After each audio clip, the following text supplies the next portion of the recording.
Hi friend, good evening. आज हम आप लोगों को ग्रामर सेक्शन का सबसे इम्पोर्टेंट टॉपिक टेंस पढ़ाने जा रहे हैं। जैसे कि आज हम लोग आजकल देखते हैं कि कोई भी कहीं भी जाए, स्कूल जाए, कॉलेज जाए या फिर कोई भी कंपनी में हायर हो, तो इंग्लिश का कितना ज़रूरत होता है। इंग्लिश का ज़रूरत हर जगह होता है और हमको पता है बच्चे गवर्नमेंट स्कूल में पढ़ते हैं, उतना अच्छा इंग्लिश हो नहीं पाता है उन लोगों का।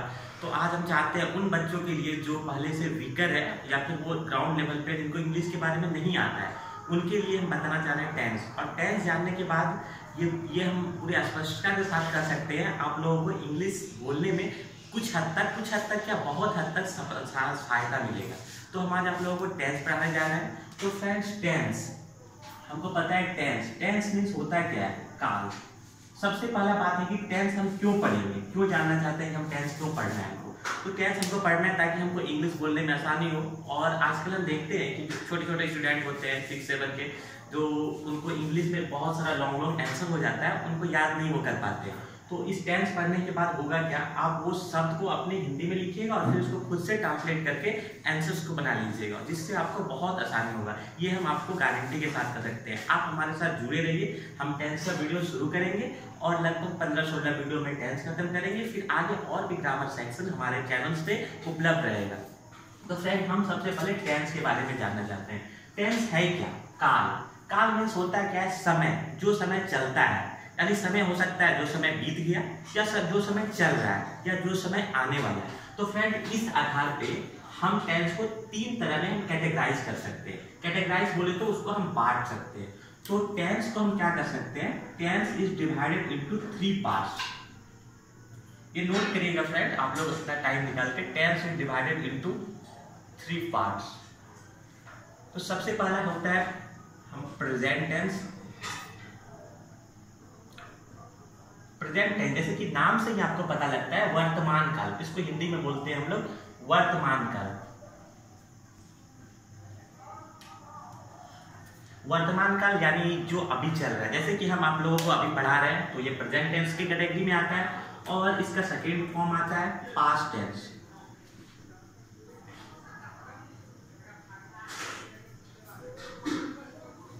जिसका हिंदी अर्थ होता है भूतकाल, यानी जो बीत गया। जैसे आज से अभी से हम 2 घंटा पहले, 2 साल पहले, 5 साल पहले क्या किए, या फिर अभी से 10 मिनट पहले हम क्या कर रहे हैं, उसका कैटेगरी पास्ट टेंस में आता है। और थर्ड आता है फ्यूचर टेंस। ऐसे कि नाम ही पता चलता है, फ्यूचर मतलब होता है भविष्य काल।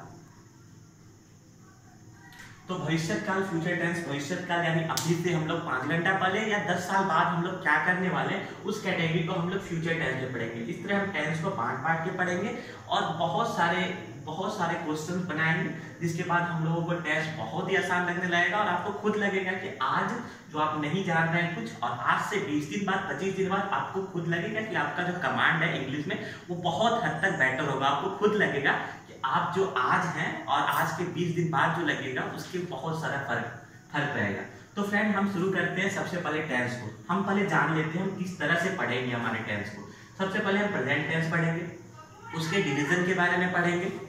तो हम लोग प्रेजेंट टेंस को कैटेगराइज करेंगे, उसके जितना टाइप्स है उसके बारे में सीखेंगे और फिर उसको एक एक करके हम पढ़ेंगे। तो सबसे पहले आज हमारा टॉपिक रहेगा प्रेजेंट टेंस।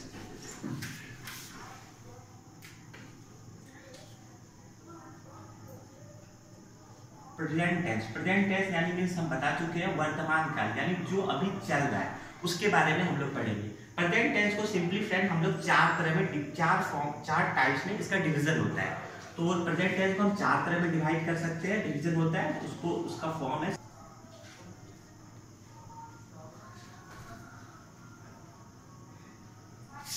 सेकेंड इसका है प्रेजेंट कॉन्टिन्यूअस टेंस।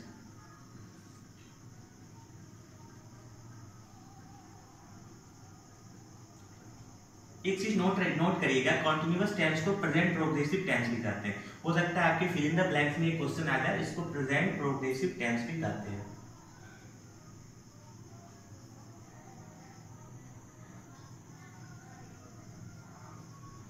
तीसरा है प्रेजेंट परफेक्ट टेंस।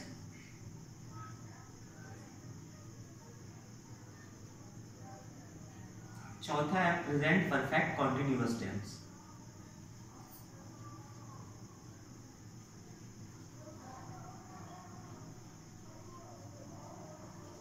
ठीक है, ये चारों टेंस का फॉर्म है प्रेजेंट टेंस का, और हम लोग एक एक करके हर एक टेंस का पढ़ेंगे और फिर वो उसके बारे में पढ़ेंगे वो क्या है क्या नहीं है, उसके बहुत आसान होगा। तो प्रेजेंट टेंस का आज हम लोग सिंपल प्रेजेंट टेंस हमारा सबसे पहला टॉपिक रहेगा। तो सिंपल प्रेजेंट टेंस होता क्या है, उसका फार्मूला क्या है, उसके कैसा उसका सेंटेंसेस होता है, उस चीज के बारे में पढ़ेंगे। तो फ्रेंड्स हमारा जो सबसे पहला टॉपिक है इस टेंस के बारे में सिंपल प्रेजेंट टेंस। नाम से ही पता चलता है वैसा टेंस जो कि सिंपल हो और प्रेजेंट हो। प्रेजेंट बोले तो वर्तमान हो और बहुत ही सिंपल टाइप का सेंटेंस हो। तो सबसे पहले हम आजकल कुछ भी जानते हैं, किसी के बारे में जानते हैं, जैसे कि हम सौरभ है, लोग कैसे जानेगा, हमारे पेरेंट्स से जानता है, कोई ये है उसके बारे में कैसे जानेगा। उसी तरह हम सिंपल प्रेजेंट टेंस को कैसे पहचानेंगे कि ये सिंपल प्रेजेंट टेंस का सेंटेंस है। सबसे पहला हमारा जानना जरूरी होता है कि ये टेंस को हम पहचानेंगे कैसे। तो उसी तरह इस टेंस को पहचानने का आइडेंटिफिकेशन, पहचान इस टेंस का क्या है, कैसे पहचानेंगे। बहुत सारे सेंटेंसेस रहेगा तो हम कैसे जानेंगे वो सिंपल प्रेजेंट टेंस का सेंटेंस है और उसको इस तरह से बनाना जाएंगे। तो उसके लिए आइडेंटिफिकेशन होता है। तो अगर हिंदी में बोले आइडेंटिफिकेशन मीन्स होता है पहचान। जैसे हमारे लिए हमारा आधार कार्ड, वोटर कार्ड होता है, उस तरह टेंस का भी कोई आइडेंटिफिकेशन होगा, उसका पहचान होगा। तो हिंदी में बोले तो कि जिस हिंदी वाक्य के अंत में हम नोट कर देते हैं, जिस हिंदी वाक्य के अंत में ता है, ती है, ता हूं इत्यादि रहे तो वह वाक्य प्रायः सिंपल प्रेजेंट टेंस का होता है।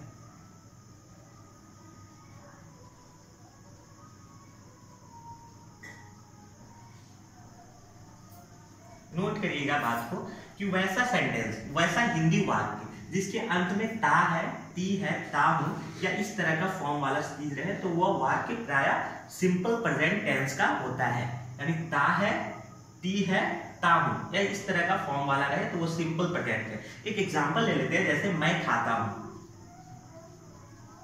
देखिए यहाँ पे मैं खाता हूँ, उसको ट्रांसलेट कैसे करेंगे यहाँ ये जानना भी जरूरी नहीं है। सबसे पहला होता है हम उसको पहचानेंगे कैसे। जैसे यहाँ पे ताहू लास्ट में, और जैसे ही देखेंगे ताहू है तो हम मेरा दिमाग कैच करेगा कि हम वो सा टेंस जिसके अंत में ताहू होता है वो सिंपल प्रेजेंट टेंस का होता है।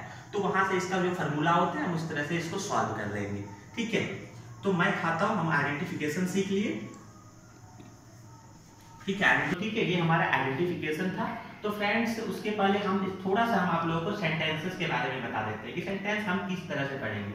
तो सेंटेंस को हम लोग 4 तरीका से पढ़ेंगे। ठीक है, ये थोड़ा सा हम अलग टॉपिक से बताना चाह रहे हैं, बस थोड़ा सा। तो सबसे पहला जो हम पढ़ेंगे वो एसेटिव सेंटेंस रहेगा, यानी वो सिंपल सेंटेंस रहेगा। जैसे कि मैं जाता हूँ, मैं खाता हूँ, मैं पढ़ता हूँ, मैं खेलता हूँ, वैसा वाला सेंटेंस को एसेटिव सेंटेंस में कैटेगराइज करेंगे।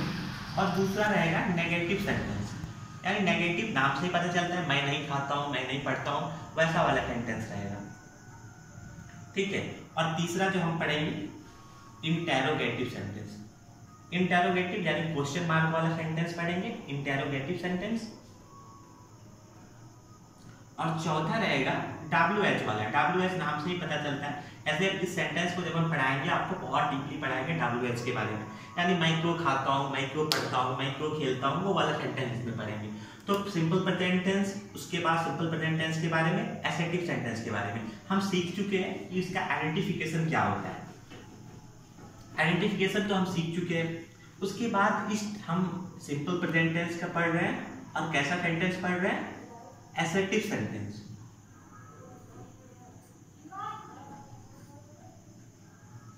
जैसे कि मैं खाता हूं, मैं पढ़ता हूं, पहले तो हम आइडेंटिफिकेशन सीख गए, उसके बाद एसेटिव सेंटेंस के बारे में हम पढ़ रहे हैं। ठीक है, तो सबसे पहले हम पहचान लेंगे ये टेंस है, पर ये बनेगा कैसे, वो सबसे बड़ा क्वेश्चन आता है कि उसको हम बनाएंगे कैसे। पहचान तो लेंगे पर उसके लिए कुछ बनाने का तरीका तो होना चाहिए, कैसे हम बहुत आसानी से उसको बना लें। जैसे कि हम मैथ्स पढ़ते हैं तो जैसे हमको कुछ भी निकालना होता है बहुत इजीली हम पढ़ लेते हैं, फार्मूला होता है उसको सॉल्व कर लेते हैं। तो हम आपको फार्मूला के वाइज बनाएंगे इंग्लिश, जो कि आपको मैथ्स की तरह लगने लगेगा, और याद कर लीजिएगा तो आपको सारा सेंटेंस बन सकेगा। तो assertive sentence simple present tense का उसका फार्मूला क्या होता है, तो फार्मूला याद रखिएगा, बस subject plus verb 1 assertive sentence का, ये एसेटिव सेंटेंस का फार्मूला है। ठीक है, किसका? सिंपल प्रेजेंट टेंस का। ठीक है, सब्जेक्ट प्लस वर्ब वन, उसके साथ एस या ES plus object plus full stop. बस इतना, बस यही हमारा मूल मंत्र है। Subject plus verb one, verb हमको पता है वर्ब का 4 फॉर्म होता है, verb one, verb two, verb three, verb four.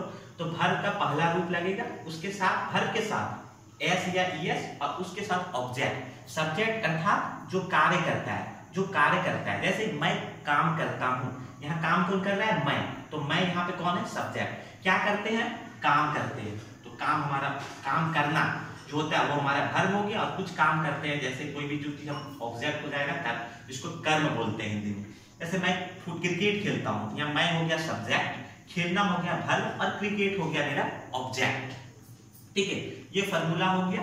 तो सबसे पहला बात आता है, हम जैसे कोई सेंटेंस लेते हैं, ठीक है, कोई सेंटेंस लेते हैं, मैं खेलता हूं।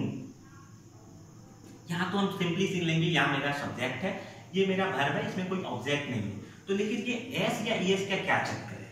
ये एस या ईएस आता कहां से और कहां लगता है, ये जानना हमको बहुत जरूरी है। तो बस एक छोटा सा टेबल और ये आपको एस या ईएस का एस या ईएस का चक्कर हमेशा के लिए खत्म हो जाएगा। एक टेबल सिखाएंगे और बस सारा कुछ आप लोगों का स्टूडेंट पूरी तरह से क्लियर हो जाएगा। ठीक है, ये फॉर्मूला को हम जाने देते हैं। बस एस या ईएस कहां लगता है, बस थोड़ा सा, ये सिंगुलर, ये प्लूरल, यहां मेरा फर्स्ट पर्सन, ये सेकेंड पर्सन, ये थर्ड पर्सन। फर्स्ट पर्सन में आता है सिंगुलर में आई, प्लूरल में आता है वी, इसका आता है यू और प्लूरल में भी आता है वी। यहाँ आता है ही, सी, इट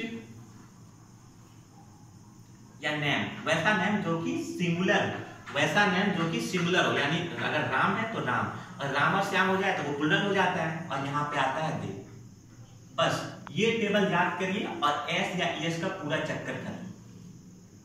बस क्या होता है, एस या ईएस कहाँ लगता है? तो एस या ईएस सब्जेक्ट के आधार पे लगता है। किसके आधार पे लगता है? जो करता है, जो काम करता है उसके आधार पे। एस या ईएस सिर्फ ही, सी, इट और नेम, वैसा नेम जो कि सिंगुलर हो, सिंगुलर नेम याद रखिएगा, सिंगुलर नेम। अगर राम और श्याम है तो वो प्लूरल हो जाएगा, उसके साथ एस या ईएस नहीं लगेगा।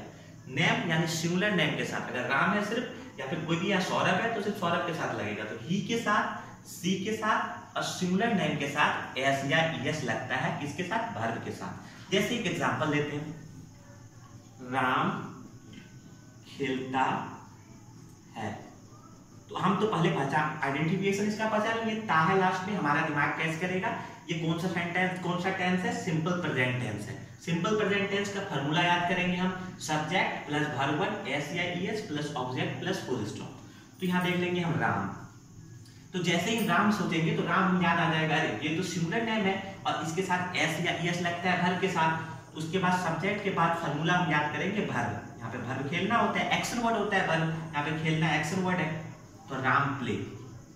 बहुत सारा स्टूडेंट इतना ही लिख के आ जाएंगे, इससे क्या ये हमारा गलत है। क्यों गलत है? क्योंकि हमको सिखाया गया है इस टेबल के माध्यम से कि ही के साथ, सी के साथ, इट के साथ या सिंगुलर नेम के साथ वर्ब के, उसके सेंटेंस में वर्ब के साथ एस या ईएस लगता है। यहाँ राम यहाँ सिंगुलर है और हमारा इस टेबल के माध्यम से एस या ईएस लगेगा यहाँ पे सब्जेक्ट के साथ, तो राम के साथ क्या लग जाएगा? प्लेस, यानी ये हमारा राम प्लेस हो जाएगा। अगर कुछ ऑब्जेक्ट रहता तो राम प्लेस वो हो जाता। बस ही के साथ, सी के साथ, सिंगुलर नेम के साथ एस या ईएस लगता और बाकी सेंटेंस बहुत ही सिंपल। जैसे एक एग्जांपल हम आप लोग को बताना चाहते हैं, मैं स्कूल जाता हूं। ठीक है, मैं स्कूल जाता हूं, यहाँ पे जाता हूं है सिंपल प्रेजेंट टेंस। जैसे फॉर्मूला सिंपल प्रेजेंट टेंस का सब्जेक्ट वर्ब वन, एस या ईएस प्लस ऑब्जेक्ट आई, उसके बाद एक्शन वर्ड वर्ब गो। कहीं जाने का बात होता है, कहीं जाने का बात होगा, कभी भी याद रखिएगा, अगर इंग्लिश में कहीं भी कहीं जाने का बात होगा तो टू के साथ उसको ऑब्जेक्ट लगाएंगे, और कहीं से आने का बात होगा तो फ्रॉम के साथ ऑब्जेक्ट लगाएंगे। तो कहीं स्कूल जाने का बात है, टू कहाँ जा रहे हैं? स्कूल जा रहे हैं। तो यहाँ देखिएगा वर्ब है, वर्ब के साथ एस या ईएस लगता है, लेकिन आई के साथ क्या लगता है? नहीं लगता है। वी के साथ लगता है, नहीं लगता है। सिर्फ लगता है किसके साथ है? ही के साथ, सी के साथ, इफ के साथ और नेम के साथ। यहाँ आई है, आई के साथ वर्ब के साथ एस या एस नहीं लगेगा। यहाँ पे इसका क्या हो जाएगा? English I go to school. और इसी तरह बहुत सारा सेंटेंसेस आप खुद से ग्रामर बुक पे देखिएगा और बहुत सारा सेंटेंस बनाइएगा खुद से। ऐसे आप सारा प्रैक्टिस करिएगा। उसमें ये टेबल, दिस आइडेंटिफिकेशन और फार्मूला, और ऐसे हम आपको 5-4 क्वेश्चन दे देते हैं, या फिर आप खुद से ही जनरल फॉर्म में हम क्वेश्चन देंगे तो आपको लगेगा कि नहीं ऐसा। आप खुद से सोचिएगा कि जो जनरल सेंटेंसेस होता है, मैं जाता हूँ, मैं खेलता हूँ, मैं पढ़ता हूँ, या फिर अपने घर के बोली चाली में भी जो बोला जाता है उसके अंत में ताहे आता है, वैसा वाला सेंटेंस आप खुद से सोचिए और खुद से बनाइए, जो हद तक आपको बहुत आसानी लगने लगेगा। और इसी तरह हम सारा टेंस को पढ़ेंगे, सारे टेंस का फॉर्म पढ़ेंगे और उसके बारे में उसका फार्मूला, आइडेंटिफिकेशन सारा पढ़ेंगे। तो आज के लिए हमारा ट्यूटोरियल यहीं पे हम खत्म करते हैं। तो सारा सॉल्व करिएगा। अगर आपको अच्छा लगे या फिर कुछ भी प्रॉब्लम लगे हमारे वीडियो में तो कमेंट करके जरूर बताइएगा। और अगर अच्छा लगे तो लाइक करें, शेयर करें और सब्सक्राइब करें, और अपने दोस्तों के साथ शेयर करना नहीं भूलें, क्योंकि बहुत सारे स्टूडेंट होते हैं जो इंग्लिश के कारण पीछे रह जाते हैं। पर हम आप लोगों के साथ आए हुए हैं बस उन स्टूडेंट के लिए जो इंग्लिश के कारण पीछे रहते हैं। और कंपटीशन के एग्जाम में इंग्लिश बहुत बड़ा रोल प्ले करता है और टेंसेस के माध्यम से उन लोगों को बहुत सारे सफलताएं मिलेगी। और आई होप हमारा वीडियो आपको अच्छा लगे। And thanks for watching. Like, share and comment.